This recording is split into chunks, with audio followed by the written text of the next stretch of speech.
இளையா பிள்ளைய இடத்துல ரொம்ப பிரியம் ஏறி போச்சு.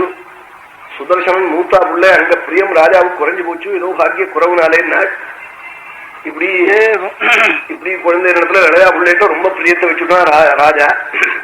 ஏவம் கச்சதி காலேவோ த்ருபதம் வனமத்யேது மிருகயா விரதஸ்ஸதா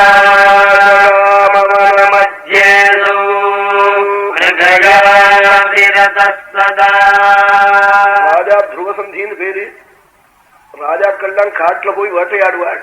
வேட்டையாடினா மேலச்சேத கிருஷோதரம் லகுபவத்யுத்தான யோக்யம் வபூ சத்வானாமபி லட்சியதே விக்ருதிமத் சித்தம் பயக்ரோதயோ. காளிதாசன் சொன்னார், வேட்டையாடுறது ஒரு பெரிய சரீர பயிற்சின்னா. குதிரை மேல போனா சரீரத்துல இருக்கிற கொழுப்பு, அஸ்தியில இருக்கிற கொழுப்பு மேதஸ்ன்னு பேரு, அந்த தோஷங்கள்லாம் போயிடுமா. பிராணிகளுடைய சித்தம் தெரியுமா? கோபிச்சுட்டு இருக்கா சிங்கம், மான் கோபிச்சுட்டு இருக்கா, சந்தோஷமா இருக்கா, யானை எப்படி இருக்கு, எல்லாம் சத்வானாமப்பி லட்சியத்தே விகிருதிம சித்தம் பயக்ரோசையோ. அது பயத்தை அடைஞ்சிருக்கா, கோபத்தை அடைஞ்சிருக்கா, எல்லாத்தையும் கண்டுபிடிக்கலாமா. அதனால இந்த வேட்டையாடுறதுங்கிறது ராஜாக்களுக்கு ரொம்ப அவசியம். இது மனசுக்கு ஒரு வினோதத்தை கொடுக்கக்கூடியதுன்னு சொல்லியிருக்கான்னு காளிதாசன். ராஜாக்கள்லாம் வேட்டையாடுவாள். வேட்டையாடி அதுல பல ஒரு பிராணிய, ஒரு சிங்கத்தை கொண்டா அது 100 பசுவை சாப்பிடும் ஒரு சிங்கம், 500 யானையை அடிச்சுடும் ஒரு சிங்கம். அதனால அந்த சிங்கத்தை கொண்டா பாதகம் இல்லை. ஏன்னா 100 யானையை கொண்ட ஒரு சிங்கத்தை கொண்டதுனால குத்தம் இல்லை. அதே சாஸ்திரங்கள்ல இதை பத்தி இடம் கொடுத்திருக்காள். வேட்டையாட போன இடத்துல புதர்ல இருந்து ஒரு சிங்கம் ஓடி வந்து ராஜா மேல பூரி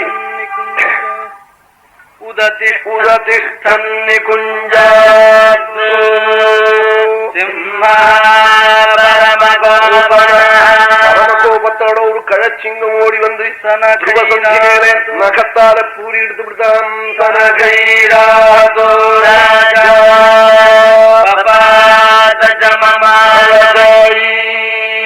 அவனை ராஜாவும் வகம் பண்ணி விட்டு அந்த சிங்கம் துருவசந்தியே. உடனே கூட இருந்த ஆட்கள்லாம் அப்புறம் வந்து சிங்கத்தை அடிச்சா. பாம்பு கடிச்சதுக்கு அப்புறம் எல்லாரும் வந்து பாம்பு அடிப்போம் பாருங்க, அது மாதிரி எல்லாருமா வந்து அப்புறம் அந்த சிங்கத்தையும் கொண்டு விட்டான். இப்படி மகாராஜா துருவசந்தி 2 பத்னிகள் 2 குழந்தைகளை விட்டுவிட்டு மறிச்சு போயிட்டான். உடனே இவனுக்கு செய்ய வேண்டிய கர்மாக்கள்லாம் செஞ்சு பரலோகம் ஒண்ணு உண்டு நம்ம மதத்துல, ஹிந்து மதத்துல. பரலோகத்துல போனவாளுக்கு செய்ய வேண்டியதெல்லாம் செய்யணும். அதெல்லாம் கீழே இருக்கிற குழந்தைகள் செய்வதற்கு நம்ம புண்ணியம் இருந்தாத்தான் செய்வன், இல்லாமனா செய்யவே மாட்டான். அது வந்து 365 நாள் பறக்குமா வந்த ஜீவன். ஆப்தம் அம்புகடம் தத்யா கர்ணம் ஆஜ்யேன சங்கீதம். நித்தியம் வந்து தீர்த்தமும் ஆஜ்யமும் அப்படி அன்னதானம் பண்ணணும் பிரதிதினமும் இந்த 365 நாளும். அதுக்கு நித்தியஷ்டார்த்தம்னு சொல்றது. அப்பதான் அந்த ஜீவன் பறந்து தவிக்கிற தாபம் நிவர்த்தி ஆகுமா. மிந்தியெல்லாம் ஸ்ரத்தையா பண்ணுவாள். பாரு ஆருக்கு பண்றாள், யாராவது கோட்டியில ஒத்தன் பண்றான் சாஸ்திரத்தை நம்பி. அப்பா அம்மாட்ட விசுவாசம் உள்ளவன் நிறைய சுத்த வச்சுட்டு போன அப்பாவுக்கு தேவேஷம் திண்டாடுறது. அப்படி இருக்கிற போது இங்க நித்திஷ்டார்த்தம் எங்க பண்ண போனா 365 நாள் ஏசா கிரமமா என்னென்ன செய்யணுமோ அதெல்லாம் செஞ்சாள். உடனே வசிஷ்டர் ஆச்சாரியனா யோசனை பண்ணினாள்.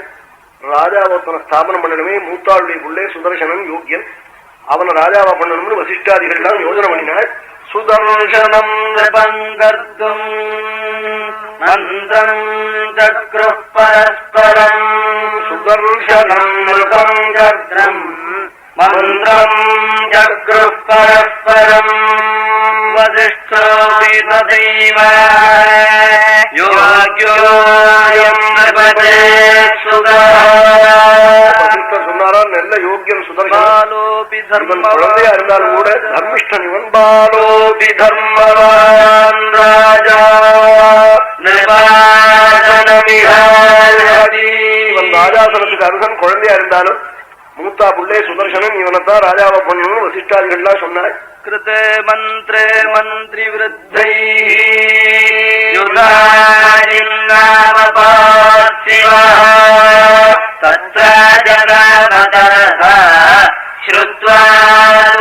ஸ்ருத்வாஜயனீபதி மிருதம் ஜாமதரம் ஸ்ருத்வா லீலாவத்யா பிதா ததா. உஜ்ஜயினி தேசத்துக்கு அதிபதி யுதாஜித்துன்னு பேரு.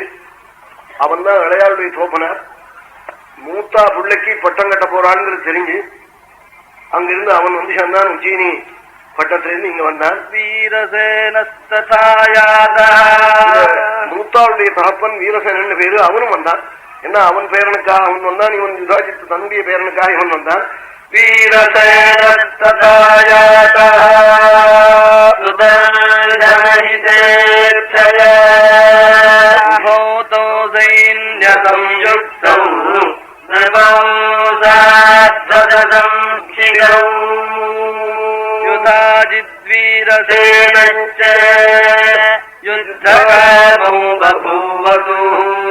யுதாஜித்துக்கும் வீரசேனனுக்கும் அப்பா இளையாளுடைய தகப்பன் யுதாஜித்து, மூத்தாளுடைய தகப்பன் வீரசேனன், ரெண்டு பேர்களுக்கும் அபாரமான யுத்தம் ஏற்பட்டது. யுதாஜித்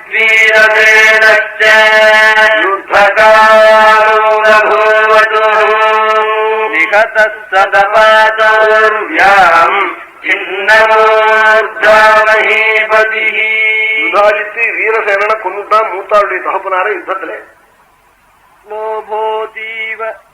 சொன்னால் வியாசம், இந்த ஆசை இருக்கே அதிகாசை, அது யார கொள்ளாதுன்றாள். அதிகாசையினால எதையும் பண்ணுவனா. அதிகாசைக்கு அது இந்த வெள்ள வெள்ளையா வரும்பாருமோ சரீரத்துல ஒரு வியாதி, அது மாதிரி இருக்காள். அவன் வெள்ளையா அப்படி உதட்டுங்கிட்ட வெளுக்கிறா போல இருக்கும், அப்புறம் உடம்பு முழுக்க வெளுத்து போயிடும். அந்த வியாதி மாதிரி அது லோகம். அது எத்தனை குணம் இருந்தாலும் இந்த அதிகாசை இருந்தது. ஏன்னா லோக சொல்போபி தான்மகந்தி ஸ்வித்ரோ ரூபமிவேப்சிதம்னா அழகான சரீரத்தை கெடுத்துவிடும் இந்த வியாதி. அது மாதிரி எத்தனை குணங்கள் இருந்தாலும் இந்த அதிகாசை இருந்தா அது எல்லாத்தையும் தொலைச்சுவிடுவது, எல்லா குணங்களையும். அதனாலே பந்துவ கொல்லணும்னு தோணி மஞ்சள் அளவுக்கு மேல வந்துடுச்சு. மஞ்சளுக்கு மேல வேற ஏதாவது கொடுக்கலாம். மஞ்சள் பொருந்துடும். இனிமே மஞ்சளை சுமங்கலிகளை கொடுக்கறது இங்க வேண்டியது வந்துடுச்சு. கோட்டி சோமத்துக்கு இன்னும் பல திரவியங்கள் தேவையா இருக்கு. அது யாராருக்கு எது முடியுதோ அதை கொடுக்கலாம்.